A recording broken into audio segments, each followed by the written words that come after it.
नमस्कार स्टूडेंट्स, मैं doctor Sudesh Chaudhary physical chemistry YouTube channel में आप सभी का स्वागत करती हूँ। आप लोग इस चैनल को सब्सक्राइब कीजिए, लाइक कीजिए, शेयर कीजिए ताकि ज़्यादा से ज़्यादा स्टूडेंट्स अपने साथ जुड़ सके। आप लोगों को मैं इसी प्लेटफॉर्म पे यूजी और पीजी लेवल की केमिस्ट्री पढ़ाऊंगी।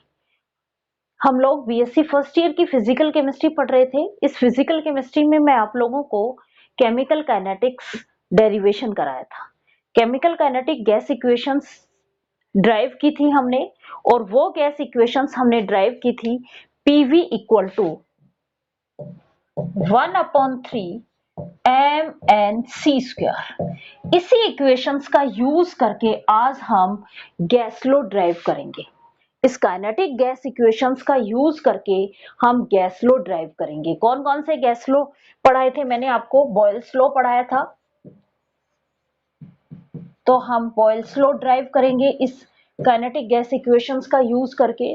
चार्ल्स लॉ पढ़ाया था, चार्ल्स लॉ ड्राइव करेंगे। ग्राम्स का डिफ्यूजन लॉ पढ़ाया था, वो हम इससे ड्राइव करेंगे। तो अब हम स्टार्ट करते हैं इन गैस लॉ को ड्राइव करने के लिए। तो हम जो पढ़ रहे हैं वो पढ़ रहे हैं derivation of gas law from kinetic gas equation.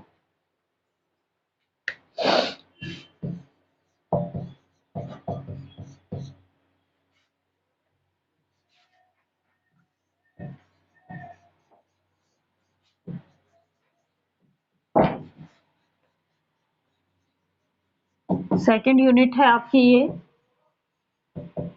Gases state.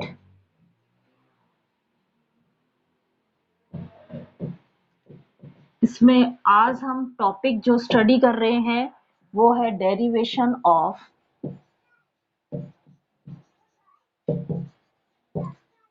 Gas law from kinetic gas equation. Kinetic gas equations का यूज करके हम गैस लॉ ड्राइव करेंगे। देखो, according to kinetic gas equation पहले हम बॉयल्स लॉ करेंगे। बॉयल्स लॉ आपको याद होना चाहिए। क्या था बॉयल्स लॉ? बॉयल्स लॉ ये कहता है कि कांस्टेंट टेम्परेचर पे फिक्स अमाउंट की गैस का वॉल्यूम जो है वो प्रेशर के इनवर्सली प्रोपोर्शनल होता है। मीन्स हम वॉल्यूम और प्रेशर के बीच में एक रिलेशनशिप निकालेंगे। किसका यूज करके? इस काइनेटिक गैस इक्वेशंस का यूज करते हुए। तो according to kinetic gas equation, क्या थी kinetic gas equation? PV equal to 1/3 mNc²। m और n क्या थे? m क्या था? मास था पार्टिकल्स का, और n क्या थे? नंबर ऑफ पार्टिकल्स थे।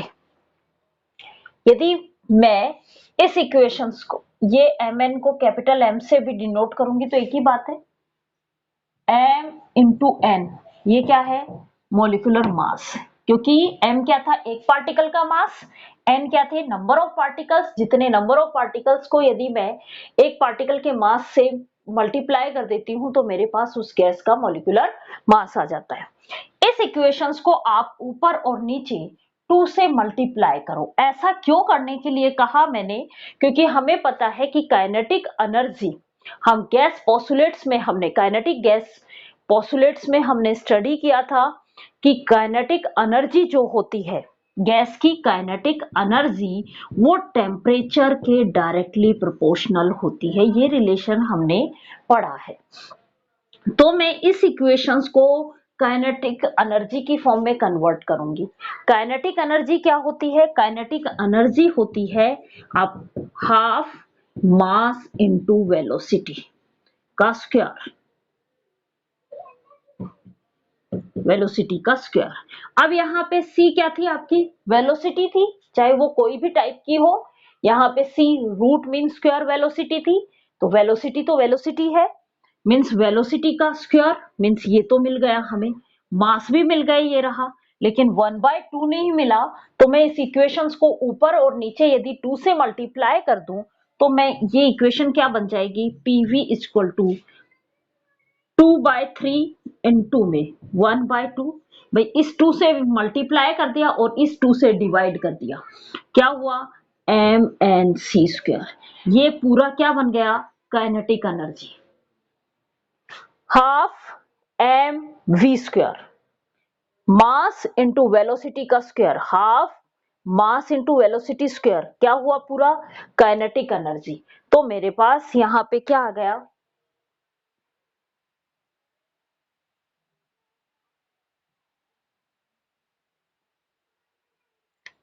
PV इक्वल टू 2/3 इंटू में काइनेटिक एनर्जी।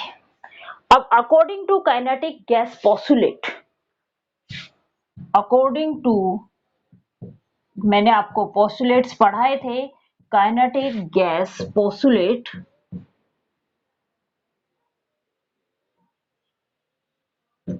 काइनेटिक एनर्जी जो है वो डायरेक्टली प्रोपोर्शनल होती है एब्सोल्यूट टेम्परेचर के। इस प्रोपोर्शनल साइन को हटाने के लिए मैं कोई कांस्टेंट काम में लूंगी, मींस काइनेटिक एनर्जी ये इक्वल टू हुआ K इंटू टी। के क्या है, प्रोपोर्शनल कांस्टेंट है, आपकी इच्छा है आप के लो, कुछ भी, इस प्रोपोर्शनल की जगह पे आप कोई कांस्टेंट ले सकते हो।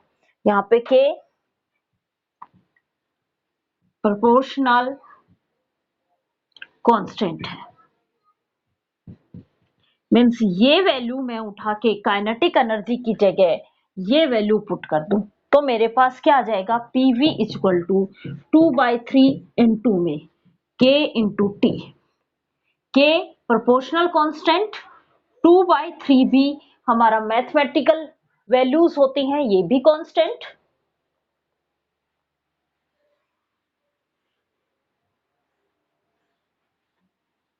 क्या कहा मैंने,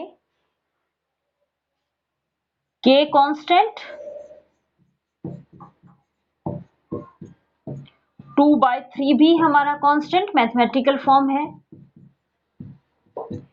और मैंने, जब हम बॉयल्स लॉ पढ़ते हैं तो किसको कांस्टेंट करते हैं, टेम्परेचर को कांस्टेंट करते हैं। तो एट कांस्टेंट टेम्परेचर,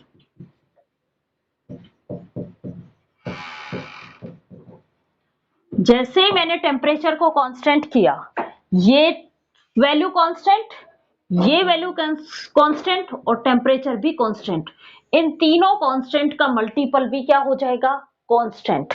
मींस ये पूरी की पूरी वैल्यू मेरे पास क्या हो जाएगी, कांस्टेंट। तो PV की वैल्यू क्या आ जाएगी, कांस्टेंट। बॉयल्स लॉ क्या कहता है कि कांस्टेंट टेम्परेचर पे फिक्स अमाउंट की गैस का प्रेशर इनटू वॉल्यूम प्रोडक्ट हमेशा कांस्टेंट होता है। हमने क्या निकाला, प्रेशर वॉल्यूम प्रोडक्ट क्या है, कांस्टेंट है। फिक्स अमाउंट की गैस का कांस्टेंट टेम्परेचर पे प्रेशर वॉल्यूम प्रोडक्ट क्या होता है, कांस्टेंट। तो हमने क्या निकाल लिया, यही लॉ क्या कहलाता है, बॉयल्स लॉ कहलाता है। अब हम दूसरा लॉ निकालेंगे, चार्ल्स लॉ। चार्ल्स लॉ जो है वो किस किस के बीच में रिलेशन बता रहा था, सबसे पहले आपको लॉ पता होने चाहिए तभी आप कर पाओगे ये क्वेश्चंस, ये चीजें, बाकी तो आसान है, उसी को मॉडिफाई कर रहे हैं हम काइनेटिक गैस इक्वेशंस को ही। सेकंड लॉ है Charles law.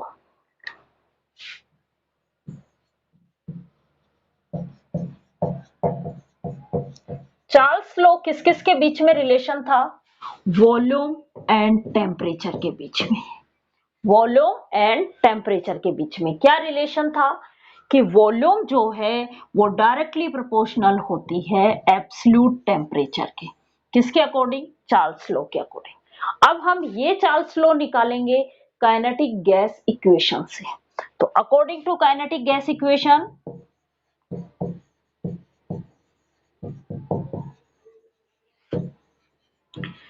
PV equal to होता है 1/3 mnc²। PV इक्वल टू होता है 1/3 mnc²। इस इक्वेशंस को वही, क्योंकि हमें तो टेम्परेचर लाना है, टेम्परेचर किससे आएगा, काइनेटिक एनर्जी से आएगा, मीन्स हम इसको काइनेटिक एनर्जी की फॉर्म में कन्वर्ट करेंगे। काइनेटिक एनर्जी की फॉर्म में कन्वर्ट करने के लिए वही ऊपर नीचे 2 से मल्टीप्लाई करोगे तो पीवी आ जाएगा 2/3 इंटू 1/T 2mn c²। ये पूरी वैल्यू काइनेटिक एनर्जी, मीन्स आपके पास पीवी की वैल्यू आ जाएगी 2/3 इंटू में काइनेटिक एनर्जी। और पोस्टुलेट्स के अकॉर्डिंग काइनेटिक एनर्जी जो होती है वो डायरेक्टली प्रोपोर्शनल होती है एब्सोल्यूट टेम्परेचर के, क्योंकि मुझे तो वॉल्यूम और टेम्परेचर के बीच रिलेशन देखना है तो लाऊंगी भी वही। काइनेटिक एनर्जी ये डायरेक्टली प्रोपोर्शनल होता है एब्सोल्यूट टेम्परेचर के। Kinetic energy is equal to KT। K क्या है? Proportional constant. ये वैल्यू मैं यहां पुट कर दूंगी तो मेरे पास पीवी की वैल्यू जो आ जाएगी वो आ जाएगी 2/3 इंटू में के इंटू टी। इस वॉल्यूम को सॉरी प्रेशर को हटा दो, क्योंकि हमें तो क्या चाहिए? वॉल्यूम और टेम्परेचर। तो इस वॉल्यूम प्रेशर को यहां पे भेजो। V इक्वल टू क्या हो जाएगा? 2/3 P के इंटू में टी। अब देखो चार्ल्स लॉ के लिए हमने बाकी वेरिएबल्स क्या कर दिए थे? कांस्टेंट। बाकी कौन? नंबर ऑफ मोल्स और प्रेशर। तो अब यहां पे भी आप constant pressure at constant pressure. अब जैसे ही मैं प्रेशर को कांस्टेंट किया तो देखो 2/3 भी मेरा कांस्टेंट था, मैथमेटिकल वैल्यू। पी भी हमारे कांस्टेंट कर दिया और के प्रोपोर्शनल कांस्टेंट, ये भी कांस्टेंट, मींस 2k/3p। ये पूरा का पूरा क्या बन गया आपके पास? कांस्टेंट। तो v इक्वल टू क्या हो गया? इस पूरे की जगह मैं क्या रखूंगी? कांस्टेंट। क्या हो जाएगा? कांस्टेंट इनटू में t। और कोई भी चीज कांस्टेंट आ जाती है किसी वेरिएबल्स के मल्टीपल आपस में डायरेक्ट, तो हम उसको ये लिख सकते हैं v डायरेक्टली प्रोपोर्शनल होती है एब्सोल्यूट टेम्परेचर के। क्या आ गया? ये हमारा चार्ल्स लॉ आ गया कि चार्ल्स लॉ क्या कहता है कि कांस्टेंट प्रेशर पे फिक्स अमाउंट की गैस का वॉल्यूम एब्सोल्यूट टेम्परेचर के डायरेक्टली प्रोपोर्शनल होता है। अब हम निकालेंगे एवोगैड्रोस लॉ। एवोगैड्रोस लॉ में आपको याद होगा कि जब हमने टेम्परेचर सेम कर दिया था, प्रेशर सेम कर दिया था किन्हीं दो गैसेस का, तो यदि सेम वॉल्यूम हुआ तो उन गैसेस के नंबर ऑफ मोल्स भी क्या होंगे? सेम होंगे। यही चीज अब हम यहां पे निकालेंगे।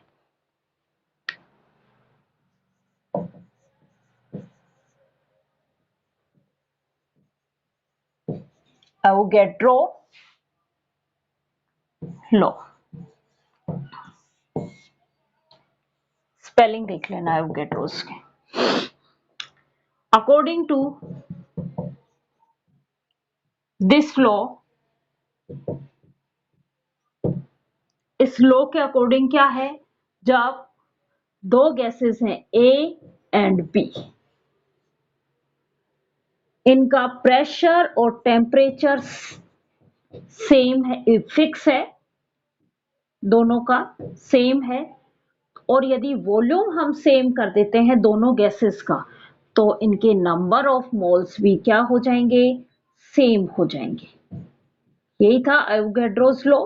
मींस वॉल्यूम जो है वो डिपेंड डायरेक्टली प्रोपोर्शनल होता है नंबर ऑफ मोल्स के। यही रिलेशन अब हम किसका यूज करते हुए निकालेंगे? काइनेटिक गैस थ्योरी का यूज करते हुए निकालेंगे।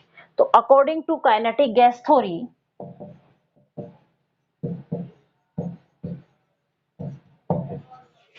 काइनेटिक गैस इक्वेशन पीवी ये इक्वल टू, यदि मैं एक गैस की बात कर रही हूं, ए गैस है, उसके मान लिया प्रेशर P है, वॉल्यूम V है, उसके एक पार्टिकल का मास m1 है और उसमें नंबर ऑफ मोल्स n1 है, और उन दोनों की वेलोसिटी जो है वो c1 है। वैसे ही बी गैस है, ये ए गैस के बारे में थी, वैसे ही बी गैस के बारे में प्रेशर P है, वॉल्यूम V है, क्योंकि प्रेशर और वॉल्यूम तो हमें सेम करना पड़ रहा है एवोगैड्रोस लॉ के अकॉर्डिंग। M1 M2 है, N2 है और C2 है। क्लियर यहां तक? और इनका टेम्परेचर भी दोनों का क्या है, सेम है, ये T और ये भी T टेम्परेचर है। यहां तक क्लियर? अब हम इस ए गैस के लिए काइनेटिक गैस इक्वेशन लिखें तो कैसे लिखेंगे, PV equal to pressure volume, ये equal to 1/3 M1 N1 C1 square, equation number 1। दूसरी के लिए लिखें PV equal to 1/3 M2 N2 C2 square, ये इक्वेशन नंबर 2 है। देखो इक्वेशन 1 की एक साइड इक्वल है तो इक्वेशन 2 की दूसरी साइड भी इक्वल होगी। इक्वेशन 1 की एक साइड इक्वल है तो दूसरी साइड भी क्या होगी, इक्वल होगी। कर लो।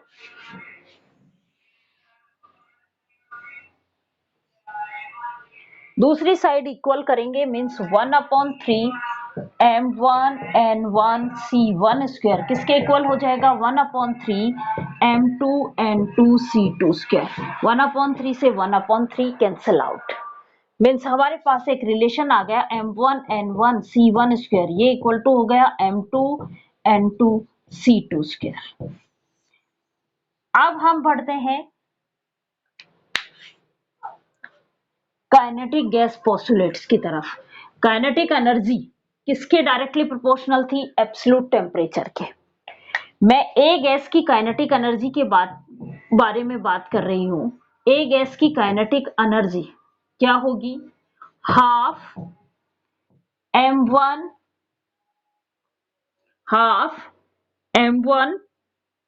C1 square. वैसे ही बी गैस की काइनेटिक एनर्जी क्या होगी, हाफ M2 C2 स्क्वायर, यही होगी।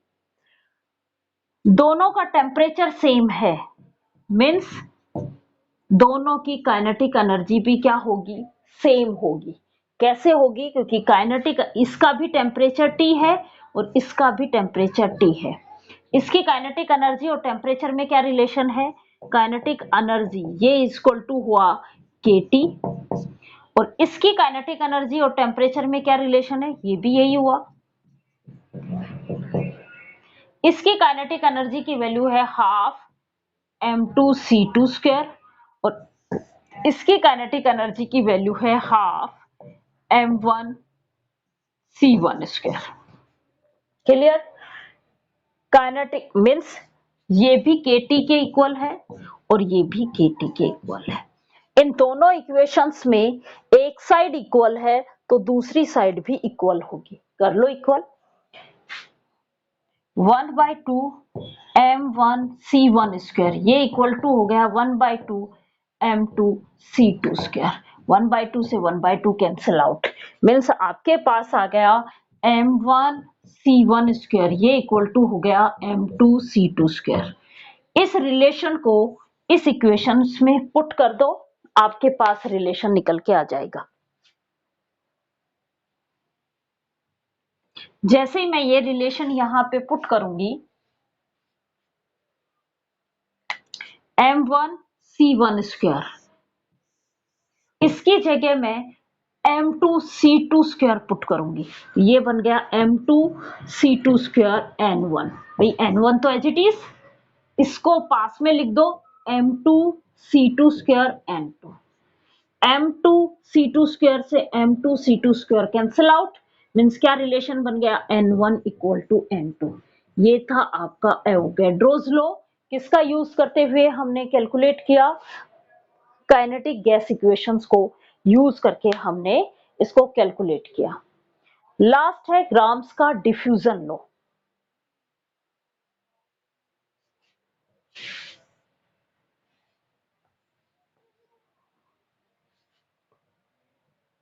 फोर्थ लॉ है ग्राम्स का diffusion law.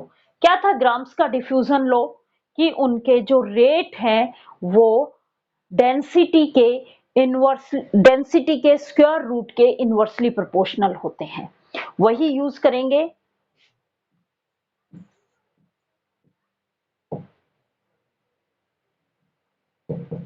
Graham's diffusion law. क्या निकालेंगे हम ग्राम्स के डिफ्यूजन लॉ कि R1 जो है वो इनवर्सली प्रोपोर्शनल होगा अंडर रूट D1 के, R2 इनवर्सली प्रोपोर्शनल होगा अंडर रूट D2 के। ये रिलेशन निकालेंगे। हमने एक रिलेशन भी निकाला था R1 अपॉन R2, ये इक्वल टू हुआ under root D2 upon D1। ये रिलेशन यदि हम काइनेटिक गैस इक्वेशंस का यूज करके निकालेंगे तो हम किसका क्या निकाल लेंगे, ग्राम्स का डिफ्यूजन लॉ निकाल लेंगे। कैसे निकालेंगे, हमें पता है कि जो वेलोसिटी होती है वही आपका क्या है, डिफ्यूजन रेट है। वही क्या है, डिफ्यूजन रेट है, क्योंकि वेलोसिटी जो है स्क्वायर रूट मीन वेलोसिटी जो है वो डायरेक्टली प्रोपोर्शनल होती है डिफ्यूजन रेट के। पहला पॉइंट तो हमें इसमें ये याद रखना है कि c जो है, c क्या थी, स्क्वायर रूट मीन वेलोसिटी। ये स्क्वायर रूट मीन वेलोसिटी जो है वो डायरेक्टली प्रोपोर्शनल होती है डिफ्यूजन रेट के। First point. अब हम काइनेटिक गैस इक्वेशन यूज करेंगे। PV equal to 1/3 mNc²। यही थी इक्वेशंस। अब हमारे पास किसकी वैल्यू निकाल ले, हम इस C की वैल्यू निकाल लें। तो c² एक साइड कर लो, c² equal to 3PV upon mn। ये मास, ये पूरा कैपिटल M, तो c² इक्वल टू बन गया 3PV upon capital M, molecular mass. बार बार नहीं बताऊंगी मैं, ये मास इंटू n, एक पार्टिकल का मास इंटू में नंबर ऑफ पार्टिकल्स m में कन्वर्ट हो गए। ऊपर क्या आ गया आपका, वॉल्यूम अपॉन मास। हमें पता है कि डेंसिटी जो होती है वो होती है मास अपॉन वॉल्यूम। मैं इस इक्वेशंस का रेसिप्रोकल करूंगी तो 1/d किसके इक्वल हो जाएगा, वॉल्यूम अपॉन मास, यही होगा। तो यहाँ पे वॉल्यूम अपॉन मास की जगह मैं 1/d पुट कर दूं इस इक्वेशंस में, ये रहा। तो मेरे पास c² की वैल्यू आ जाएगी 3p/d। c की वैल्यू आ जाएगी मेरे पास अंडर रूट 3p/d। ये रिलेशन बन गया। अब हमने ये कहा कि दो गैस हैं, एक गैस की square root mean velocity c1 है और डेंसिटी d1 है, लेकिन प्रेशर इक्वल है। वैसे ही दूसरी गैस का square root mean velocity c2 है और डेंसिटी d2 है। तो दोनों गैसेस के लिए वैल्यूज निकाल लो। दो गैस हैं A and B gas. A gas की square root mean velocity c1 है, प्रेशर P है और डेंसिटी d1 है। B गैस की ये c2 है, प्रेशर P है और ये d2 है। तो इसके लिए तो c1 की वैल्यू क्या आ जाएगी, अंडर रूट 3p/d1। इसके लिए क्या आ जाएगी, c2 equal to under root 3p/d2। अब हमने एक रिलेशन बताया था कि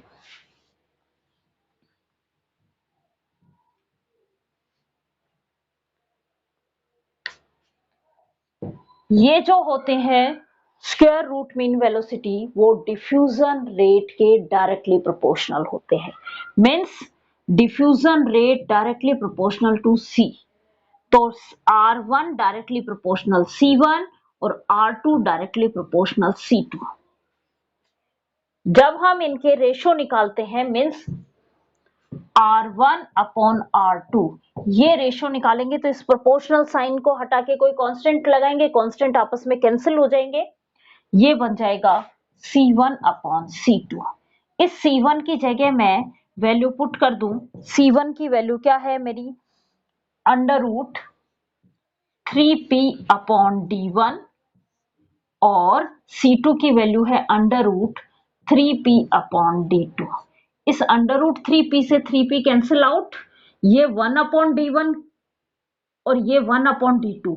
इस इक्वेशंस को उल्टा किया तो आपके पास बन गया r1/r2। ये इक्वल टू वैल्यू आ गई d2/d1। यही क्या है, आपका डिफ्यूजन लॉ है, ग्राम्स का डिफ्यूजन लॉ है। तो आज हमने gas equations, kinetic gas equations का यूज करते हुए गैस लॉ ड्राइव किए हैं। Thank you.